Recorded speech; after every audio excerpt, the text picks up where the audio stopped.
And here is the Vegan's Almanac for today, the 17th of August. August 17th is World Eggplant Day.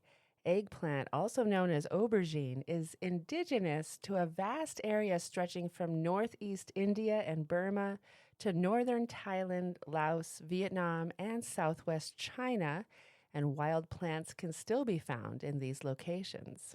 The earliest written record of the eggplant was documented in Chinese ancient literature in 59 BC, which reads, "In the second month of the year, the spring equinox, separate and transplant seedlings of eggplant and scallion." These records, although rather brief, reveal that the eggplant was already being cultivated in gardens as a crop, not just collected wild from the surrounding habitat. Eggplants belong to the nightshade plant family, related to tomatoes and peppers. They are extremely diverse and can be oval-shaped or round, slim or pear-shaped. The peel can be a solid deep color or also graded, striped, and light violet or white. They have a light sponge-like flesh. This characteristic makes eggplants particularly popular among vegetarians and vegans as a meat alternative. Eggplants are a core component of everyday cuisines around the world. Their mild flavor makes them a very versatile and popular ingredient, used a lot in Mediterranean and Middle Eastern cuisine. The vegetable provides manganese, which maintains bone health, as well as potassium, vitamin K, vitamin C, vitamin B6, niacin, copper, and magnesium. Eggplants contain fairly high amounts of various types of phytonutrients, which help protect cells from damage and lower the risk of heart disease. The original publication of Animal Farm by George Orwell was on this day in 1945. A farm is taken over by its overworked, mistreated animals. George Orwell used the abject oppression of non-human animals to illustrate the struggles of working-class humans. With flaming idealism and stirring slogans, the animals set out to create a paradise of progress, justice, and equality. Thus, the stage is set for one of the most telling satiric fables ever penned, a razor-edged fairy tale for grown-ups that records the evolution from revolution against tyranny to a totalitarianism just as terrible. When Animal Farm was first published, Stalinist Russia was seen as its target.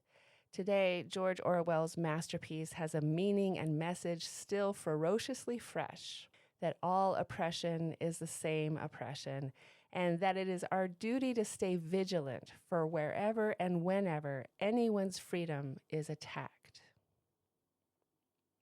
And here's an excerpt from The Animal Farm by George Orwell. When Major saw that they had all made themselves comfortable and were waiting attentively, he cleared his throat and began. "I do not think, comrades, that I shall be with you for many months longer, and before I die, I feel it my duty to pass on to you such wisdom I have acquired. I have had a long life. I have had much time for thought as I lay alone in my stall, and I think I may say that I understand the nature of life on this earth as well as any animal now living. It is about this that I wish to speak to you. Now, comrades, what is the nature of this life of ours? Let us face it. Our lives are miserable, laborious, and short. We are born, we are given just so much food as will keep the breath in our bodies, and those of us who are capable of it are forced to work to the last atom of our strength. And the very instant that our usefulness has come to an end, we are slaughtered with hideous cruelty. No animal in England knows the meaning of happiness or leisure after he is a year old. No animal in England is free. The life of an animal is misery and slavery. That is the plain truth. But is this simply part of the order of nature? Is it because this land of ours is so poor that it cannot afford a decent life to those who dwell upon it? No, comrades, 1,000 times no. The soil of England is fertile, its climate is good. Why then do we continue in this miserable condition? Because nearly the whole of the produce of our labor is stolen from us by human beings. Their comrade is the answer to all our problems. It is summed up in a single word: man. Man is the only real enemy we have. Remove man from the scene, and the root cause of hunger and overwork is abolished forever. Man is the only creature that consumes without producing. Yet he is lord of all the animals. He sets them to work. He gives back to them the bare minimum that will prevent them from starving, and the rest he keeps for himself.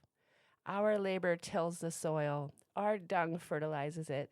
And yet there is not one of us that owns more than his bare skin. A portion of The Animal Farm by George Orwell. This has been the Vegan's Almanac with the reminder that animals are here with us, not for us.